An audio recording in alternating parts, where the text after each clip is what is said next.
Hello students, today we are going to learn a new lesson. Name is pronouns.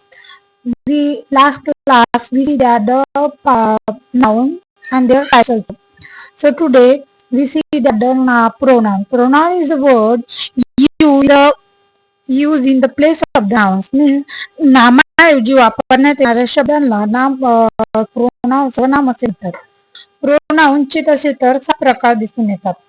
For example personal pronouns, reflective pronouns, emphasizing pronouns and definitive pronouns. Indefinite pronouns म्हणजे अनिश्चितता अशक जे सर्व हे असतात pronounce ते सर्वनाम.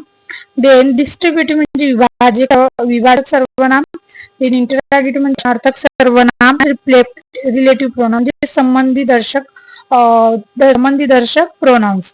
जसं की आपण बघितलं पर्सनल प्रोनाउन मध्ये 3 प्रकार दिसून येतात. फर्स्ट पर्सन मध्ये येते I, we, me, us and mine म्हणजे पुरुषवाचक सर्वनाम. तर फर्स्ट येते. सेकंड आहे जे यू अँड युअर सेल्फ म्हणजे जे दुसरे बद्दल बोलत येते त्याला आपण सेकंड पर्सन म्हणू. देन थर्ड पर्सन म्हणजे दुसऱ्या व्यक्तीला आपण ज्यावेळेस एखाद्या तिसऱ्या व्यक्तीबद्दल माहिती थर्ड पर्सन आहे. तृतीय पुरुषवाचक सर्वनाम. जसं त्याच्यामध्ये येते ही, शी, it, him, her and they. तर आपण या फर्स्ट पर्सन मध्ये बघितलेलं आहे की त्याच्यामध्ये सिंग्युलर अँड प्लुरल पण दिसून येते. Subjective case, objective case and possessive case. Possessive case म्हणजे ज्या अशा गोष्टी असतात की ज्याच्यामध्ये मालकी हक्क दाखवण्यात येते. जसं mine, this is mine book म्हणजे माझा हे स्वतः बुक्स आहेत. याच्यावर काय आहे ना की स्वतःच्या बुक्स बद्दल आपण अधिकार दाखवू शकणार. देन सेकंड पर्सन आहे युअर्स. त्याचं प्लुरल जर म्हटलं तर यूच राहणार आहे. देन थर्ड पर्सन मध्ये येते ही, शी, इट. हिचं काय ना ऑब्जेक्टिव्ह केस मध्ये हिम येणार. तर इथं काही वाक्य दिलेले आहे बघा तुम्ही. I always go for morning walk. तर पिक आउट पर्सनल प्रोनाउन्स. आपल्याला काय करायचं याच्यामध्ये पर्सनल प्रोनाउन कोणकोणते आहेत. तर आय काय आहे पर्सनल प्रोनाउन्स आहे. देन वी पण आहे, अवर पण आहे.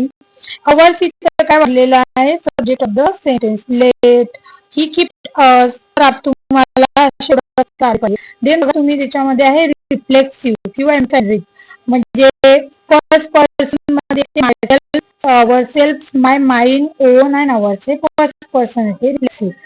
Then second person thy self, your self and their on.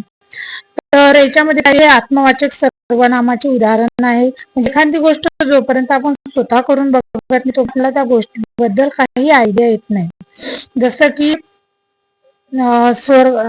मेल्याशिवाय स्वर्ग दिसत नाही. जरी आज आपण किती जर बोललो की वरती स्वर्ग आहे किंवा हे आहे परंतु जोपर्यंत आपल्याला मरण येणार नाही किंवा आपण बघणार नाही तोपर्यंत गोष्ट येणार. त्याशिवाय आत्मवाचक सर्वनाम त्याला म्हणतात.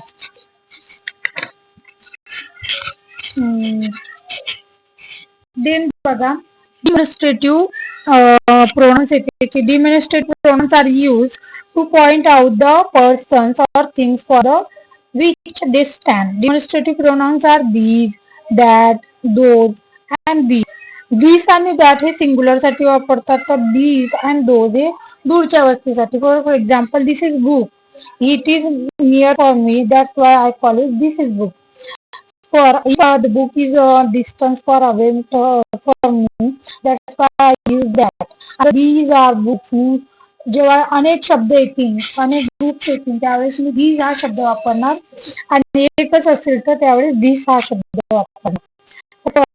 It's very easy to understand. This is my school library. This child is smarter than others. अशा प्रकारे आपण वापरू शकतो.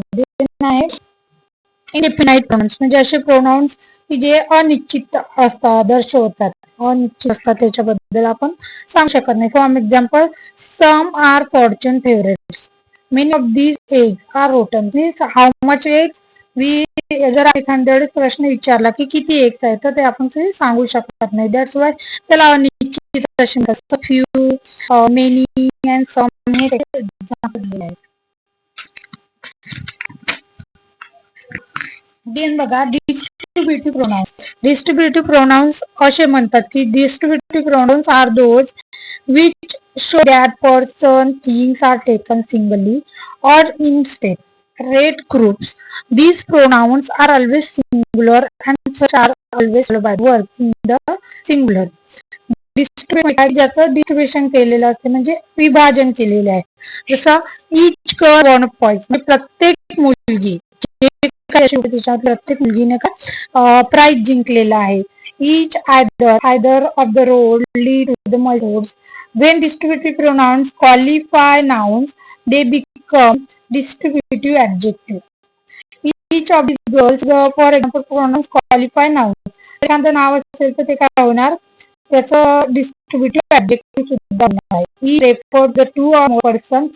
Either means the one or the other of the two. Neither is negative of either. Interrogative pronouns. For example, it is very easy. Whenever we ask the question for asking the question, that is interrogative pronouns. So, for example, who spoiled the clothes? Who do you want to see?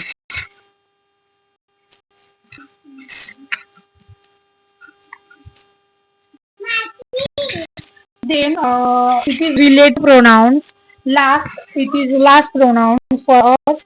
Relative pronouns is one that not only stands for the noun but also join the sentence. As she is the lady who taught me English. म्हणजे ती म्हणजे काय, त्याच्यातून एक संबंध दर्शवला जातो. ती लेडी की जी लेडी मला इंग्लिश शिकवते, ती हू taught me English.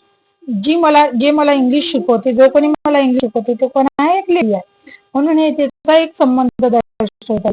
Who, whose, whom are used for the personal only, which is used for thing, and animal that is used for both person and the things.